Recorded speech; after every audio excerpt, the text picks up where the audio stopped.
குரு பிரம்மா குரு விஷ்ணு குரு தேவ மகேஸ்வரா குரு சாட்சாத் பரபிரம்மா தஸ்தமே ஸ்ரீ குருவே நமக. வணக்கம் நண்பர்களே. இன்னைக்கு சிகரத்தை நோக்கி சேனல்ல என்ன பார்க்க போறோம் அப்படின்னா, 12 பாவங்களின் காரகத்துவம். அதாவது லக்னம் முதல் பாவமா வச்சிருக்கோம். லக்னத்திலிருந்து 12 பாவங்களும், இந்த 12 பாவங்களை நம்ம 12 வீடுகள்னுவோம். இந்த 12 வீடுகள் எந்த ராசியில் அமர்ந்தால், எந்த பாவத்தில் அமர்ந்தால் அவர்களுக்கு என்ன லாபம் கிடைக்கும் அப்படின்னு பார்க்க போறோம். என்ன பலன் அப்படின்னு கூட சொல்லலாம். முதல் பாவமா லக்னத்தை தான் எடுத்துக்கணும். லக்னம் அமர்ந்த இடம் தான் முதல் பாவம். உதாரணத்துக்கு மேச லக்னம் முதல் பாவம் என்றால் ரிஷபம் 2ஆம் பாவம், மிதுனம் 3ஆம் பாவம், கடகம் 4ஆம் பாவம், சிம்மம் 5ஆம் பாவம், கன்னி 6ஆம் பாவம், துலாம் 7ஆம் பாவம், விருச்சகம் 8ஆம் பாவம், தனுசு 9ஆம் பாவம், மகரம் 10ஆம் பாவம், கும்பம் 11ஆம் பாவம், மீனம் 12ஆம் பாவம் என 12 பாவங்களாக நம்ம பிரிச்சிருக்கோங்க. 12 வீடுகளுக்கு 12 இடங்கள். அது எந்தெந்த ராசியில், ஒரு ஜாதகருடைய லக்னம் எந்த இடத்தில் அமைந்திருக்கோ அதிலிருந்து தான் மற்ற ராசிகளை எண்ணி வரணும். அப்படி வர்றது தான் அடுத்தடுத்த பாவங்களாக நம்ம கணக்கிட போறோம். ஒரு லக்னம் ஒரு ஜாதகருக்கு மிக மிக முக்கியமானது. லக்னம் என்பது ஒரு ஜாதகருக்கு மிக மிக முக்கியமானது. பலன் என்ன அப்படின்னு பார்த்தோம்னா, ஒருவருடைய நிறம், உருவ அமைப்பு, அவருடைய செல்வம், அவருடைய அழகிய உடற்பகுதிகள், அவருடைய சிந்தனையின் போக்கு, அவருடைய சுப சந்தோஷங்கள், துக்கங்கள், ஆயுள் ஆகியவற்றை இந்த லக்னம் நமக்கு எடுத்து காட்டும். அதுபோல இன்னும் சிலது சொல்றாங்க காரகத்துவமா, தேக ஆரோக்கியம், ஆத்மாவை அதான் குறிக்குது. சுபாவம் சொல்ற அவங்களுடைய கேரக்டர் அதை சொல்லுது. கண், நினைவாற்றல், அவருடைய தைரியம், வீரியம், பயம், இந்த பிறவியோடைய பலன், அவருடைய வசிக்கின்ற ஊர், உள்ளூரா வெளியூரா, அவருடைய பெருந்தன்மை, நல்ல மனது, எல்லாத்தையுமே இந்த லக்னம் அடிப்படையா வச்சிருக்காங்க. இதை எல்லாத்தையும் சார்ந்து இருக்கும்.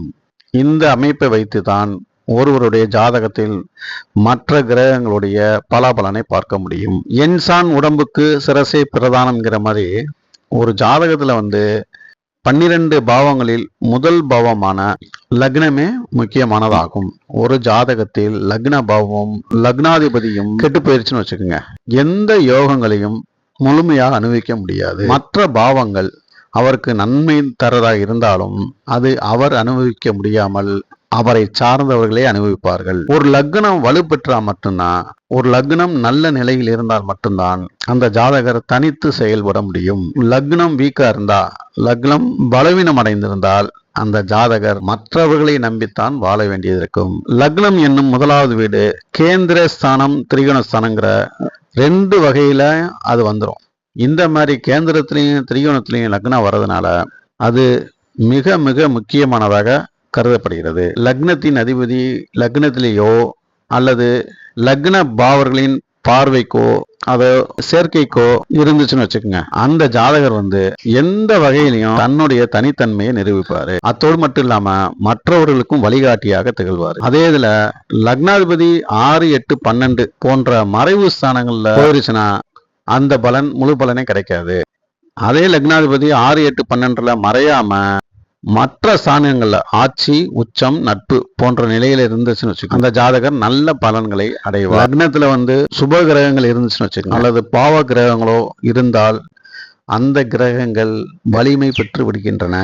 லக்னத்தில் இருக்கின்ற கிரகங்களுக்கு ஜாதகருடைய குணநலங்கள் நெருங்கிய தொடர்பு இருக்கும். சுப கிரகங்கள் நல்ல குணங்களை கொடுக்கும், பாவ கிரகங்கள் தீய குணங்களை கொடுக்கும் இப்படின்னு பொதுவா சொல்லப்படுது. லக்னம் அல்லது சந்திரன் ஒரு பாவ கிரகத்தோட சேர்ந்துச்சோ அல்லது அந்த பாவ கிரகம் பார்த்தாலோ வேறு எந்த சுப கிரகத்தின் பார்வை இல்லாம இருந்துச்சுன்னு வச்சுக்கோங்க, அவங்க உடல்நிலை மிகவும் பாதிக்கப்படும். அவங்க ஆரோக்கியமா இருக்க மாட்டாங்க.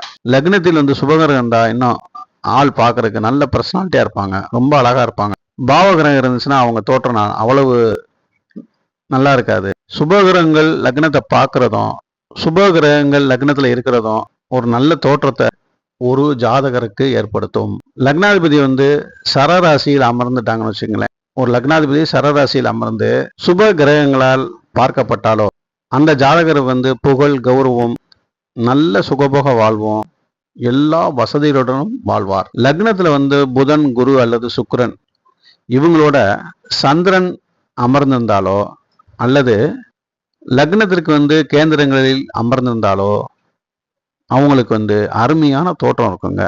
நல்ல புகழ் கிடைக்கும். நாற்கால் ராசிகளில் சூரியன் இருந்து மற்ற கிரகங்கள் இரட்டை ராசிகளான மிதுனம், கன்னி, தனுசு மற்றும் மீனத்துல இருந்துச்சுன்னு வச்சுக்கோங்க, இரட்டை குழந்தைகள் பிறப்பார். இவங்களுக்கு நாற்கால் ராசிகள்ங்கிறது என்னன்னா மேஷம், ரிஷபம், சிம்மம், தனுசு. தனுசு ராசியின் பிற்பகுதின்னு சொல்லலாம். அடுத்து மகர ராசியின் முற்பகுதின்னு சொல்லலாம். மீண்டும் அடுத்த பதிவில் சந்திப்போம். வணக்கம் நண்பர்களே.